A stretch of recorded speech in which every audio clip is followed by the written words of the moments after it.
Ba-da-da, da-da. Add in some air brakes. Crescent moon tonight. Wow. Okay, let's zoom in a little. And this is like yesterday, we couldn't see nothing. I even checked the observatory in Hawaii to see if it would show there. But I mean, this says so. I must have caught, the last time I caught a crescent after sunset and was able to get it in the telescope, it must have been a lot brighter than this one. This is a pretty good challenge. And if I could show you, I may show you with an app here in a minute. The sun has set quite a bit east and south of the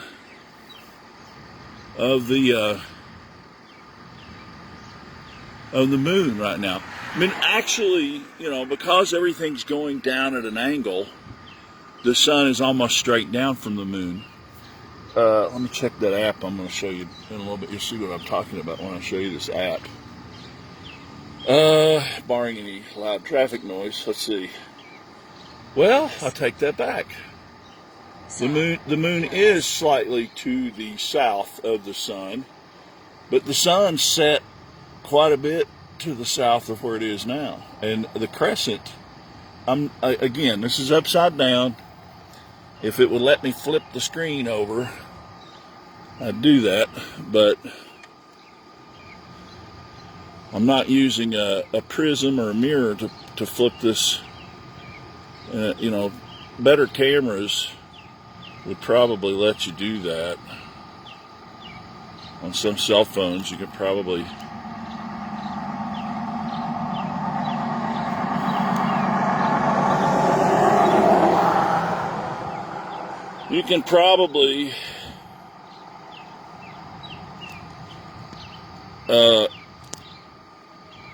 flip the image upside down, invert. This one ain't doing it. It's about a 9-year-old, 8-year-old, something like that, cell phone. And I'm really not having the best of luck getting it to line up right in the eyepiece. Did I just lose? I just lost it. We can get close with this other telescope. The best thing I've done in a long time is to put a cheapo Meade scope on this particular as a sight scope. And look at that. It finds it right real quick. It's the only thing better is a red dot. And you have to line these things up. If you put a red dot or a sighting scope, line them up an hour or two before dark on distant objects. If you can find something a couple miles away, and you can put the focus close, but not exact, and you can line up the scope pretty close. Like you can find a telephone pole or a cell phone tower and pick some element on that cell phone tower, a microwave drum or an antenna or something, and line up your sight scope, your red dot sight, or your little 5 power sight tube, you know, 5X sighting tube. You can line it up before dark, and then set it where you're going to use it, and don't touch it. Because sure enough, if you fold up a tripod and take off and go somewhere, and then set it up, you may have knocked something out of alignment. So it's not just about being patient, it's about, you know, being smart with what you have. And finally, Jupiter shows up. Wow. That app was, I think it was pointing to Jupiter in a different, a slightly higher part of the sky. At least that's the way I was looking at it. Let me look at this app again here, this tablet app. And it needs calibrated because it's not exactly pointed north of west. The sun is almost in an hour. It'll cross the northwest compass line, but the moon is just slightly. Well, it's west by northwest. It's almost halfway, exactly west by northwest, and then Venus is above it quite a ways. I might show you that in a minute. There's not much to see about Venus. It's just a bright blob, and then Jupiter is, as if the sky's a clock, the moon is at 2:30. It's not quite at 3 o'clock, 3 o'clock being the horizon. This would be about 2:30. Venus is about 1:30, and like half past noon. Well, close to 1 o'clock is where Jupiter is. The Venus might be 2:30, and the moon is 2:45. I don't know. Anyway, the moon's went out of the view of the telescope while I was looking at that app. And don't ask me why this mount that I've got here works better sometimes than it does others. I'm not really sure about that. Let's line this back up here. And, oh man, it's way over there. It should be close. Where's it at? There it is. Off.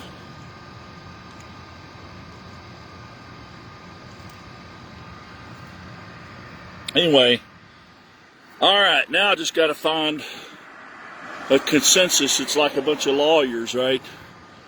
There's wisdom in a multitude of counselors, and if you can afford like 100 lawyers, well, you can get 100 different opinions. So let's ask 100 different rabbis and see what the consensus is on when you can eat cheesecake for the Festival of Weeks or whatever. That should be more near the top of that view. I don't know why it's so far down. That should be more the top of the screen, like right there. And that's better. Now you can see some detail. There's actually, when you have this thin of a crescent, if you have a good telescope, which this is not really a relatively not a good telescope. That's why I sometimes jokingly call it yard sale astronomy. There's actually features there that you can identify, like different mountains and stuff. Let's go over here. Let's see where it looks like the focus is good. So there's some details there. Let's zoom in. Go back up there. Come on. Be nice to me. Oh, still telescope. Shouldn't talk to inanimate objects, by the way. Which is kind of what I'm doing now. Just me and a cell phone in the driveway. I had to move out here far enough to get around. There's a tree in the way. Down the road about 500 feet. All right, there's some features you could possibly identify if it would stay in focus.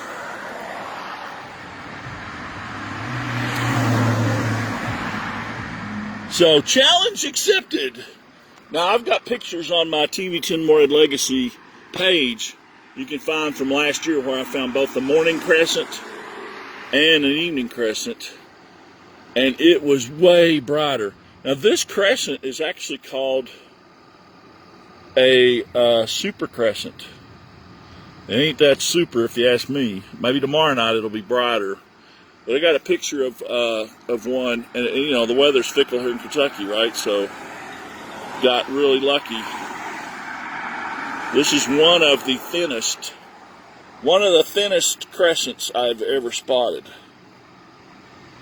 And last year's was a lot brighter. But this is the May 31st so-called blue moon, where we have two moons in the month of May. The merry month of May had one on what? I don't know. So this is what, May the 17th. So somewhere around what? May the 2nd? Been a full moon, May the 3rd, 6th. I don't know. It was the 6th maybe.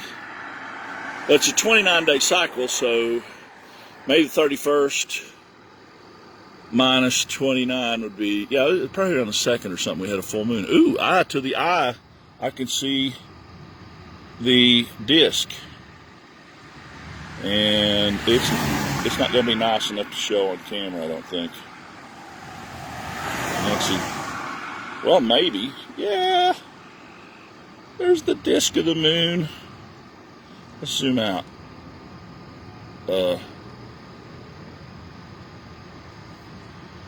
See the shaded side?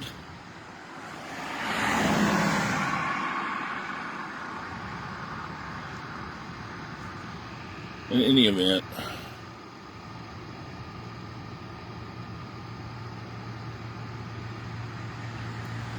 So, here in Kentucky, since we've seen the crescent moon, when do we get to eat cheesecake? If you're like me and you're a big fan of cheesecake, I had to give it up though. And hey, I'm out here in all this pollen and grass, and somebody was weed eating earlier, and my eyes aren't itching, and I'm not sneezing my head off. I did some whacking of some rose bushes and some weeds and stuff earlier. It did stir up my allergies, but they settled back down pretty quick. So by quitting dairy, maybe I can go find me some fake almond cream cheese, and really, if I really want to, it make me a pseudo cheesecake.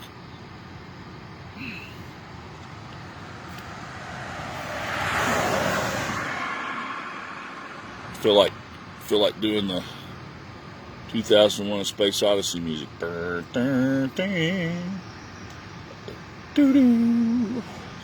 Oh, look, there's the black obelisk. No.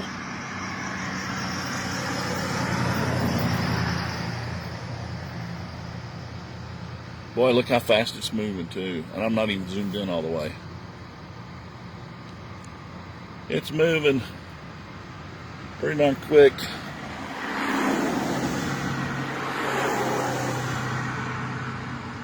And there's the bottom of the moon. Bottom of the disc.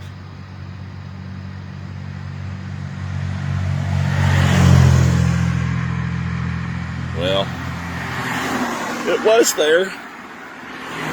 You go back to my sight scope, I knocked it off. It's easy. It's so easy when you have, and I think if I zoom all the way in on this, I'm at 140 power, with the digital.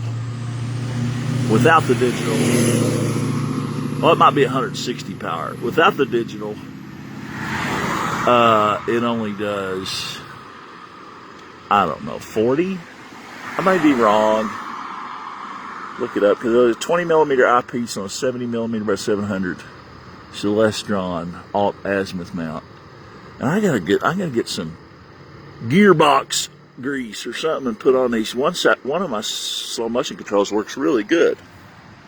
The other one not so much.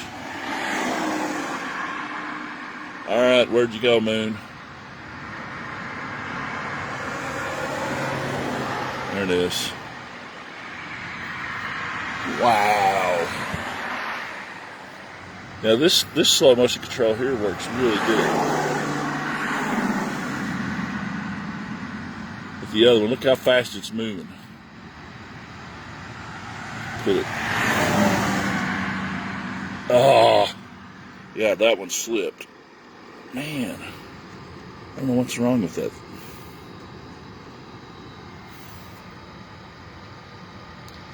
All right, focus back, you stupid camera.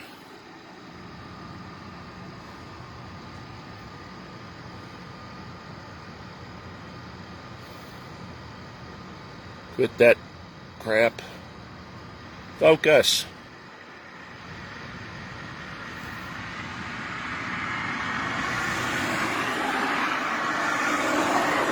Surely to goodness, over. You can focus better than that, you high-tech thingy. 8-year-old state-of-the-art technology. Oh, looking better there.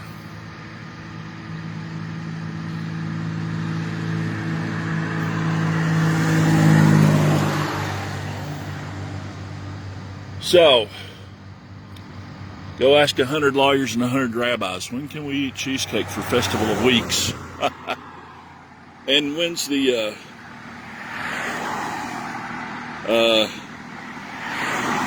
Pentacost? I think it was the 49th day. I think it's supposed to be the 49th day after Passover, which wasn't it April 1st, no fooling, and launched Artemis. And then we had Passover on April 1st. Is that when the Passover Seder was supposed to be, or is that actual Passover? Gotta look it up again. Anyway, so you count 49 days from then, and you can eat cheesecake? I don't know. Anyway.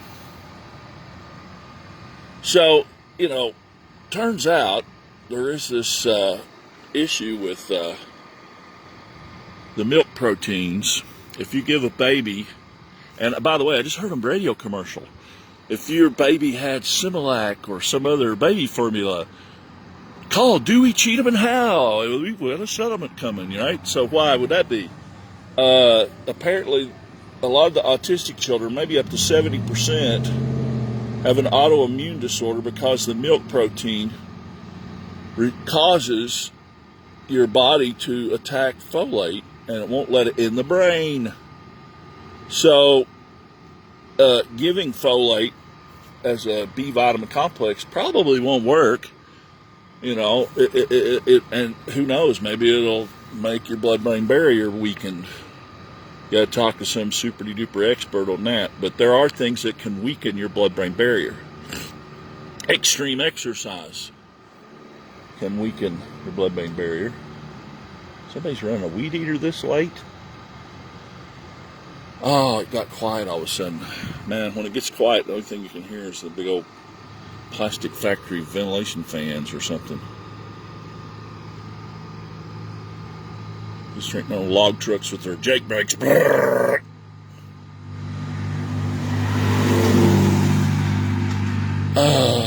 Got a good whiff of microplastics off those tires. Anyway, besides enough plastic to make a plastic spoon in your brain, the average American supposedly has enough plastic in their brain to equate to a plastic spoon. And that's a sentiment that's been around for a little while. It's not something you probably may have heard already. Well, now my tripod shifted on me. Come on. I'm having to hold this thing up, and it should, there we go. I may not be exactly on the polar axis either, so my tripod is off alignment, which helps with your slow motion controls. Because if you want your slow motion controls to track and to put you line your polar axis up with the North Star, which I didn't do because it wasn't dark. Now that's the tripod settling in place, but now watch. Right there's how fast the Earth's turning.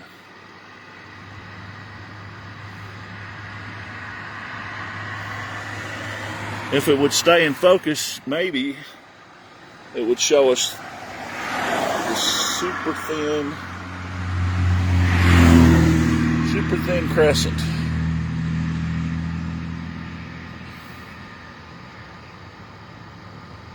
Wow. Who needs Artemis? I'll fly around the moon to see this. Oh, you imagine though? what that must have been like.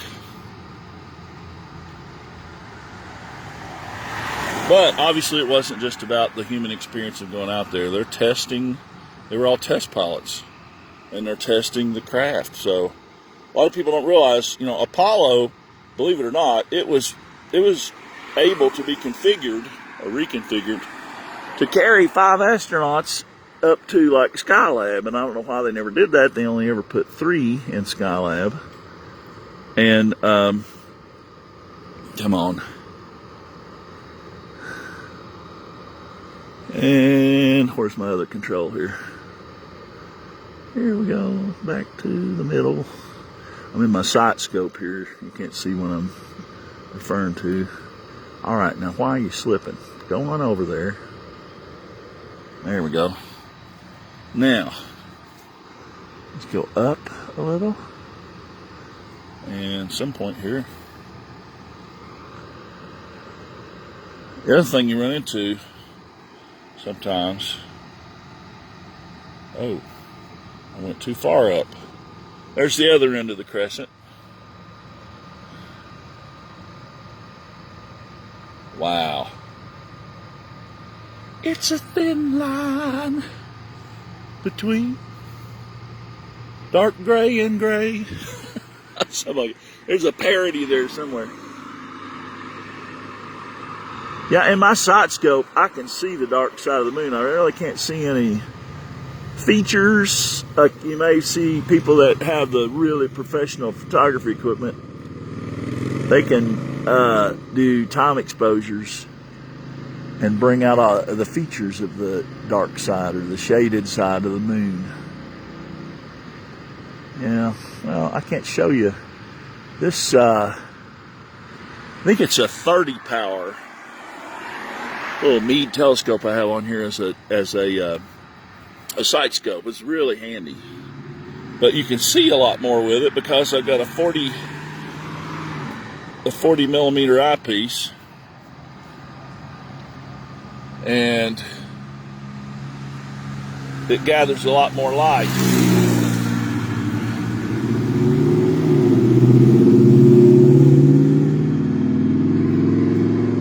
There we go. The thinnest of crescents.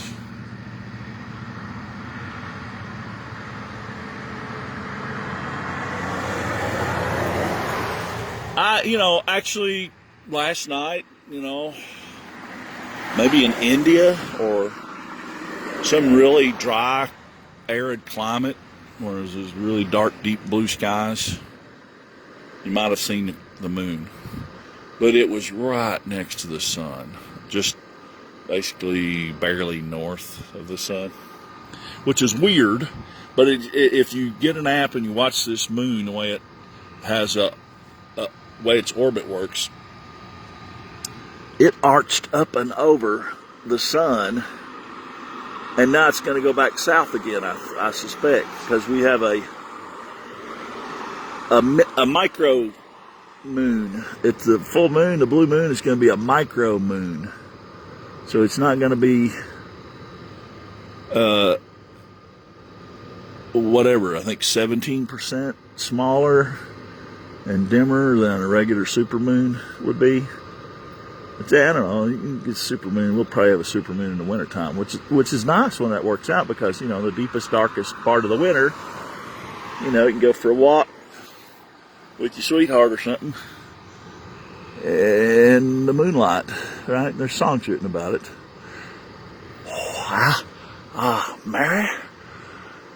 Mary, what do you want? You want me to lasso the moon, Mary? There's Jimmy Stewart there. The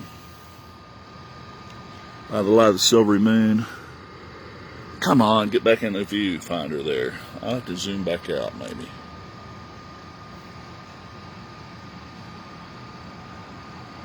I have it lined up, I thought. There it is. Oh, well, the top of the crescent's in the center of the view, and it's not in the center of the telescope. Why is that? When I set that up earlier tonight, it was, maybe it got bumped. Anyway, that might make it easier to find. maybe.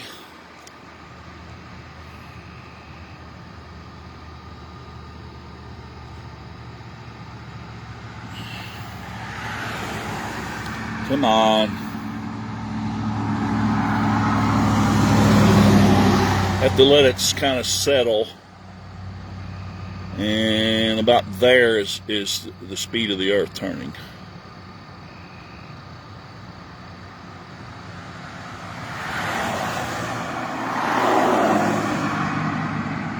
Oh, maybe I'll swing up here to, I can't see the North Star yet. Let's see. Oh.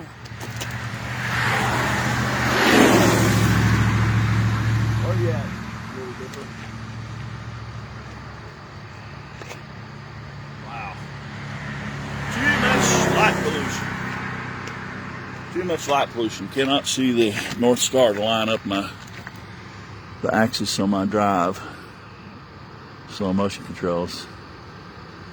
I tell you what, you know, if you had some really good 12 by or maybe 20 by 50 binoculars, the big long ones, you need a tripod.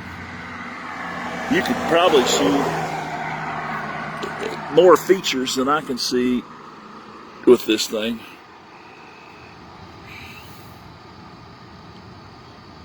I got 2 telescopes out here. And my 80 millimeter, I was able to see this thing, and it was still kind of twilighty blue sky. It's almost dark. It's still not dark, believe it or not. We're still in the kind of the twilighty zone. Well, straight overhead is fairly dark.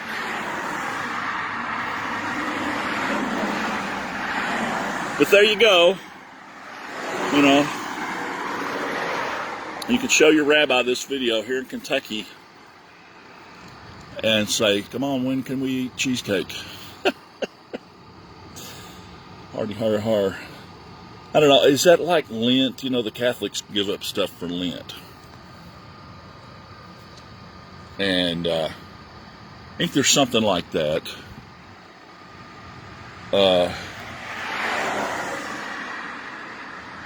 In the Hebrew/Israeli observations, if, you know, I think Hebrew's about like Latin, though. You go across campus, have fun sometime, go across campus and ask how to pronounce stuff from one school to another, from the science department to the law department to the music.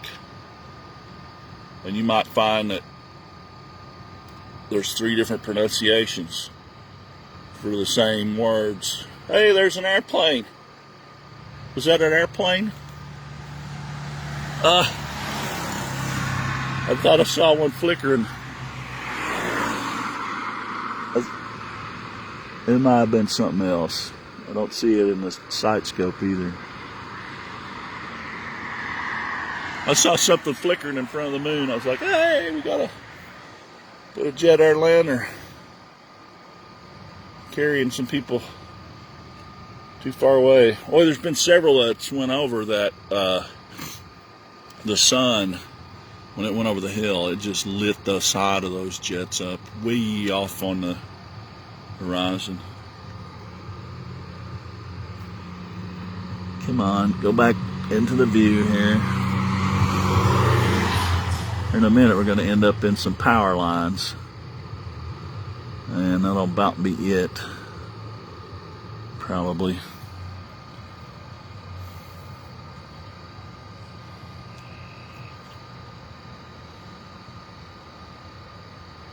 So, if you actually got to view this with your eyes, the moon does not appear to be pointing directly at the sun, if you made note of where it went down. And so, you know, I'm sorry this is upside down, but on my app, though, that shows me the position of these things, the moon is barely above the plane of the ecliptic, which the sun is on the sun is on the plane of the ecliptic, and it is the direction that the moon is pointed at. pointing in that general direction. I have Venus. was able to show the crescent of Venus a couple of years ago. Well, maybe about a year and a half ago. In the fall, had a nice night like this where some of the planets were lined up. I think it was Jupiter, Venus, and then the moon was on the opposite side of the sky. So we had a lot to look at, and by chance, I didn't think to look it up. Boom, there goes the space station flying over. And one scout caught it, but right before I could say anything, he goes, "What's that?" And I'm like, I believe that's the International Space Station. Could not swing a telescope around fast enough to catch it. There are some people that have been pretty lucky with being able to catch a close enough view of the International Space Station. Even though it's blurry, you can tell that ain't no airplane. You know, kind of like, what is it, in Star Wars? Moon, that's no moon. And the International Space Station has such a huge array of solar panels and things. Probably don't. I wonder if I could catch that satellite. Here comes a satellite. That's not the. I didn't think to look it up to see if this might be the International Space Station. And as soon as it caught my eye, it faded away, going right under Venus there. Now, sometimes what I've seen, and I think it's the mountains in Colorado or big high thunderstorms, I've watched satellites go across the sky, and you think, oh, it's going to fade out. There it goes, you know, and boom, it comes back, and you're like, what could cause that?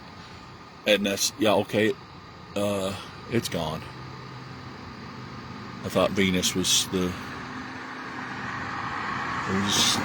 that's the thing, man. When you got a really clear night, even with light pollution in an urban area, you can see a lot of stuff with your, basic yard sale astronomy.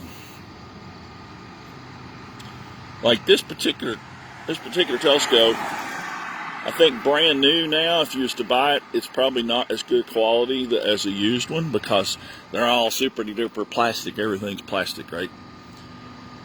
And this one came with a all metal, old school 90-degree prism, which I've used, and it still works pretty good. It's not immaculately clean. I've cleaned it as best I could, but that's the other thing, is to find the lens cloths and maybe a little sprayer and spray your telescopes out. I also have not bothered to coat. You can get some, I've seen people get cloth, or they get flat black paint, take their telescope all apart and coat the inside of it so there's no reflective surfaces with some really I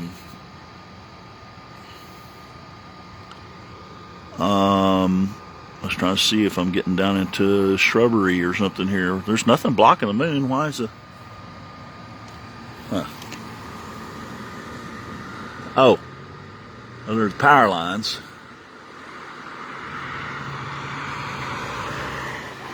Okay, that's what it is, I think.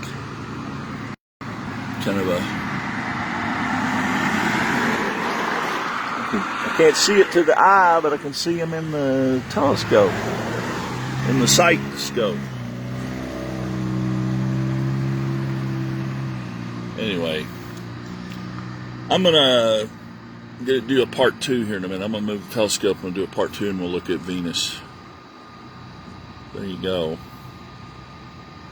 I think my connection is crapping out. The picture just locked up. It says it's live. The picture locked up. How about that? Anyway, stay tuned. I might come back in a minute. We'll show you what Venus and Jupiter looks like tonight real quick. Come on, finish. Now the finish button won't work.